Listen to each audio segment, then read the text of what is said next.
Sembah dan puji Pruhitatamu.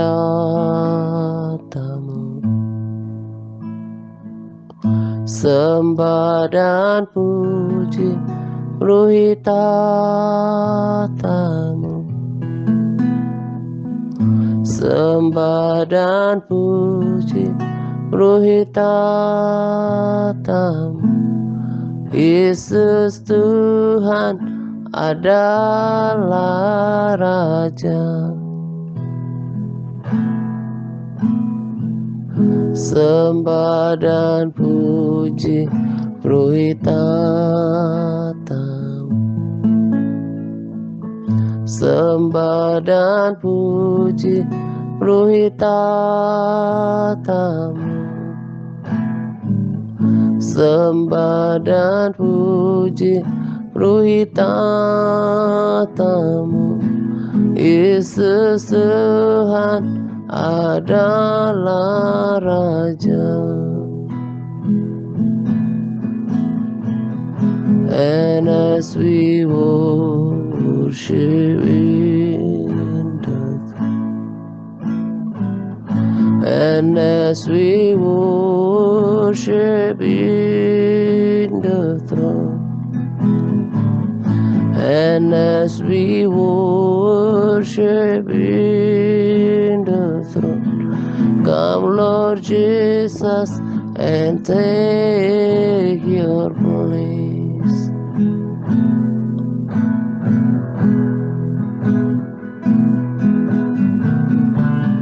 Sembah dan puji Pruhitatamu.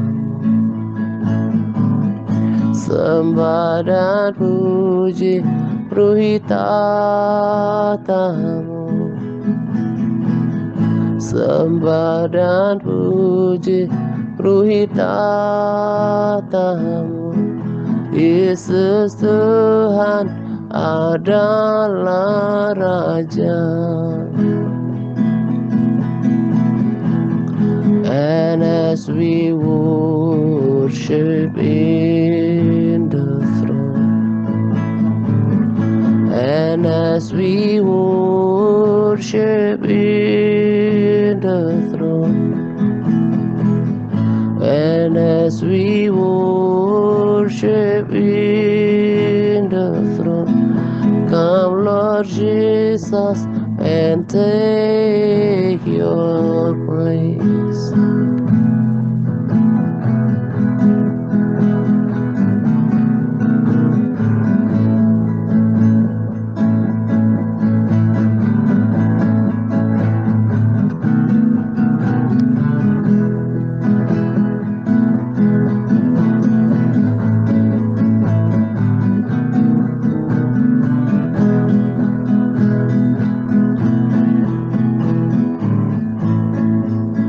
Oh yes, Lord Jesus.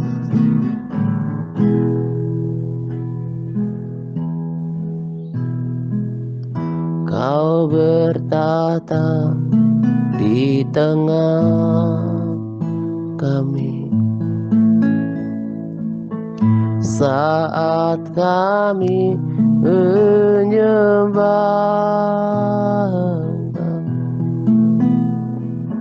saat kami menyembah.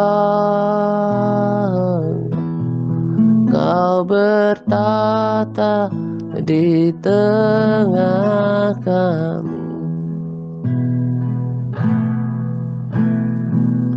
Sembah dan puji Pruhitatamu.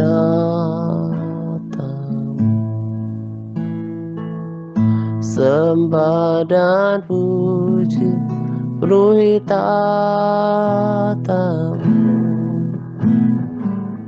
Sembah dan puji Pruhitatamu. Yesus Tuhan adalah Raja.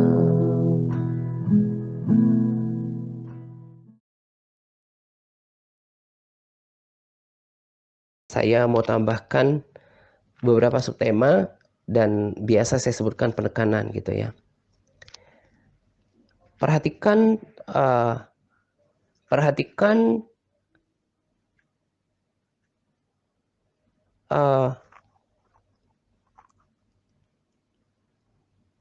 firman Tuhan yang saya bacakan tadi, bahwa di 2 Petrus 2 ayat 10. Terutama mereka yang menuruti hawa nafsu mereka, hawa nafsunya karena ingin mencemarkan diri. Nah,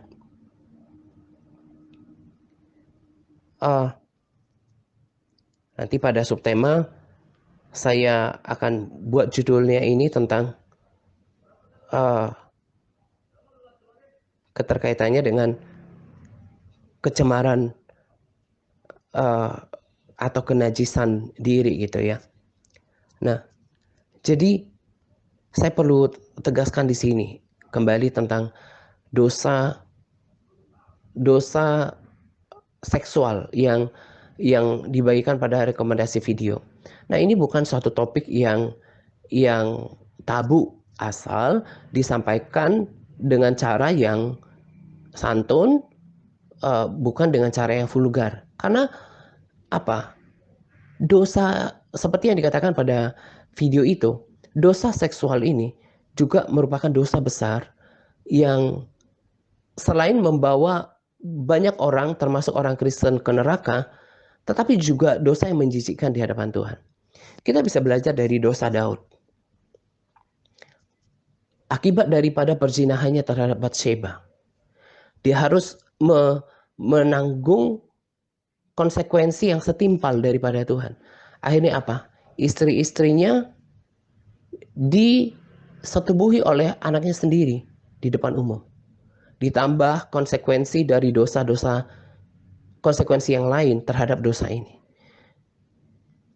Lalu saya tidak malu bersaksi dengan masa lalu saya. Ketika saya juga hidup dalam perzinahan, hidup dalam percabulan, saya menerima konsekuensinya sebagai bentuk keadilan Tuhan dan sebagai peringatan buat saya, ingatan supaya saya tidak lagi kembali melakukan hal-hal yang menyakitkan hati Tuhan. Jadi lewat subtema ini saya juga tekankan kepada kita supaya jaga kekudusan hidup. Saya juga tahu rasanya dan saya tidak munafik, itu tidak gampang. Tapi Paulus berkata, aku harus menguasai diri dalam segala hal. Paulus melajang sampai akhir hidupnya. Dan mengerti sebagai laki-laki bagaimana perjuangannya untuk menguasai dosa hawa nafsu ini. Tapi dia menang. Tidak gampang. Terlebih untuk kaum Adam ya. Agak berbeda dengan kaum Hawa. Ini kecuali memang sudah terikat dalam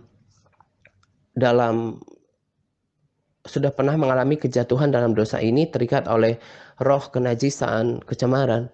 Kecuali sudah seperti itu keadaannya. Tapi secara umum yang saya pahami, memang menjaga kekudusan ini, kekudusan dari dosa seksual ini, itu terlebih berat bagi kaum laki-laki. Tapi Tuhan memberikan saya hikmat. Dan itu adalah firman Tuhan. Ketika kisah Yusuf, firman Tuhan juga berkata, flee, melarikan diri dari ketika godaan itu datang. Kemudian cari hal yang positif, kesibukan untuk distract our minds. Distract our mind. Untuk mengalihkan pikiran kita. Lalu tutup bungkus pikiran kita dengan kuasa darah Yesus. Dan berdoa. Makanya berdoa itu berguna untuk dalam banyak hal. Supaya kita nggak jatuh dalam pencobaan. Salah satunya kan yang Tuhan pesankan, kemudian supaya kita juga kuat dalam menghadapi hidup. Dan tadi saya sudah katakan, simpanlah kesaksian-kesaksian kesaksian neraka itu sebagai peringatan. Bahkan baca itu secara rutin untuk menjadi peringatan. Minta hati yang takut akan Tuhan. Dan saya selalu bersyukur kalau Tuhan memberikan kita waktu untuk mendengarkan peringatan itu karena Tuhan sungguh-sungguh mau menyelamatkan hidup kita. Kalau saya baca dosa-dosa itu dan saya ingat masa lalu saya sebelum bertobat, sudah banyak dosa yang menjerat diri saya dalam area ini, yang sangat memantaskan diri saya dulu masuk ke dalam neraka. Tapi sekarang Tuhan berikan saya kesempatan untuk berubah dan terus menyempurnakan kekudusan hidup itu. Jadi hati-hati dengan kecemaran. Ada kata terutama di sini loh. 2 Petrus 2 ayat 9. Maka nyata bahwa Tuhan tahu menyelamatkan orang-orang saleh dari pencobaan dan tahu menyimpan orang-orang jahat untuk disiksa pada hari penghakiman, terutama mereka yang menuruti hawa nafsunya karena ingin mencemarkan diri. Jangan mencemarkan diri dengan dosa ini. Saya udah kasih tahu tadi. Tutup bungkus pikiran kita dengan pikiran Kristus, dengan darah Yesus, lalu flee, melarikan diri seperti Alkitab katakan dan seperti yang dicontohkan Yusuf. Cari kesibukan. Lalu kemudian juga saya tambahkan di sini, firman Tuhan berkata, pikirkanlah perkara-perkara yang di atas. Lalu firman Tuhan juga berkata, tetapi segala yang suci, yang baik, yang benar, yang indah, yang mulia, yang sedap didengar, pikirkanlah semua itu. Juga saya tambahkan tadi, peringatan terhadap neraka. Sangat tragis bagaimana iblis menyiksa siang dan malam tanpa henti dan dalam kekekalan. Daging kita dicabik-cabik. Karena dalam berbagai kesaksian, ketika udah disiksa, tubuh kita tumbuh lagi, ulang lagi disiksa, dan itu berlangsung berulang-ulang. Karena itu jangan gadaikan kenikmatan hawa nafsu dengan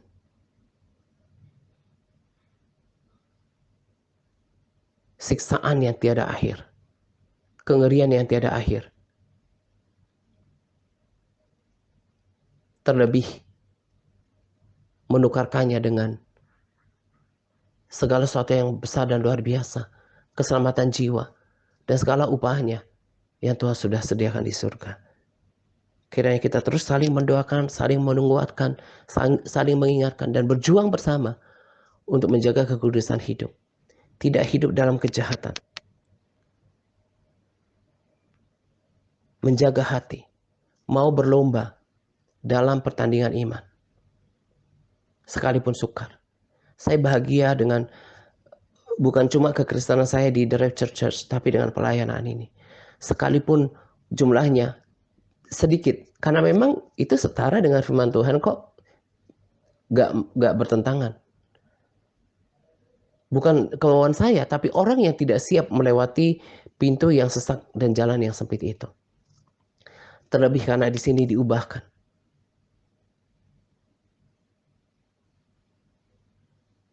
Dan dituntun kepada jalan keselamatan. Tempoh hari saya sempat teringat, kalau saya bandingkan The Rapture Church ini, sungguh merupakan pelayanan dan komunitas dan kumpulan gereja yang hidup yang menyempurnakan apa yang pengalaman kekristenan saya sejak dulu. Kalau di gereja tradisi gak pernah menyinggung tentang pertobatan, dosa, apalagi kesaksian neraka. Lalu setelah saya bertobat, di gereja pertama saya setelah bertobat, kami ditekankan tentang pertobatan, tentang baptisan air, kepenuhan Roh Kudus. Tapi jarang terdengar tentang kekudusan hidup, ketaatan total, dan kesaksian neraka. Lalu setelah merantau ke Jawa, lebih ditekankan dengan pujian penyembahan.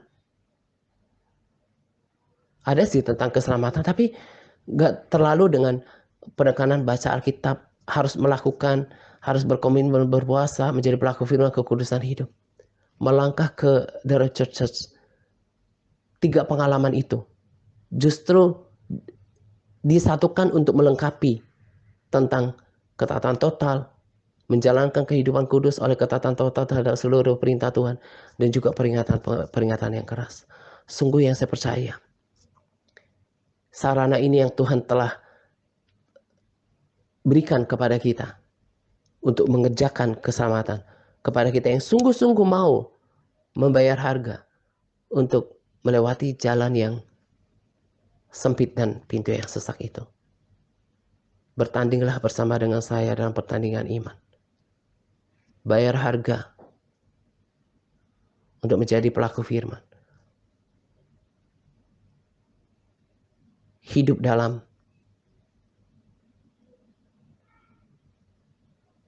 kebenaran.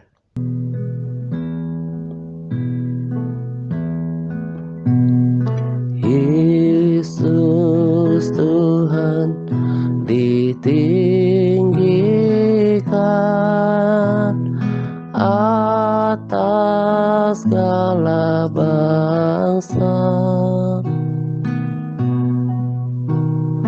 dimuliakan naik ke surga, berikan Roh Kudus-Nya.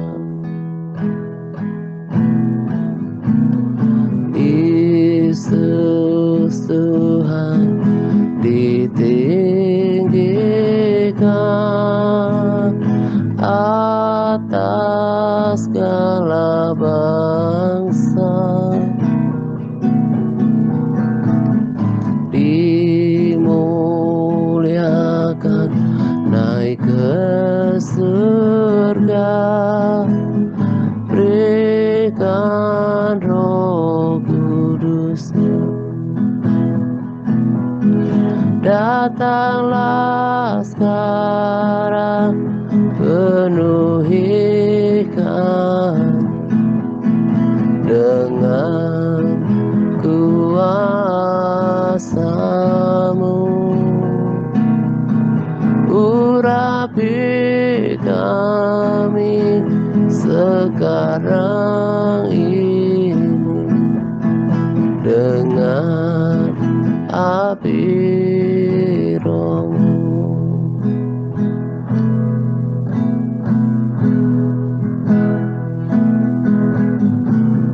Yesus Tuhan ditinggikan atas segala bangsa, dimuliakan naik ke surga, berikan Roh Kudus-Nya. Datanglah sekarang, penuhi kami dengan kuasa-Mu. Urapi kami sekarang ini dengan api Roh-Mu.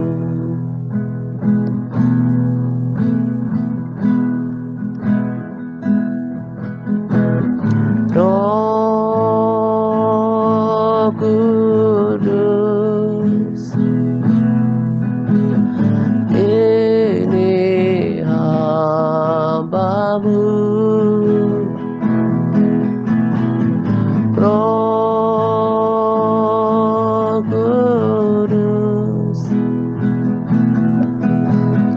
penuhi hamba-Mu. Datanglah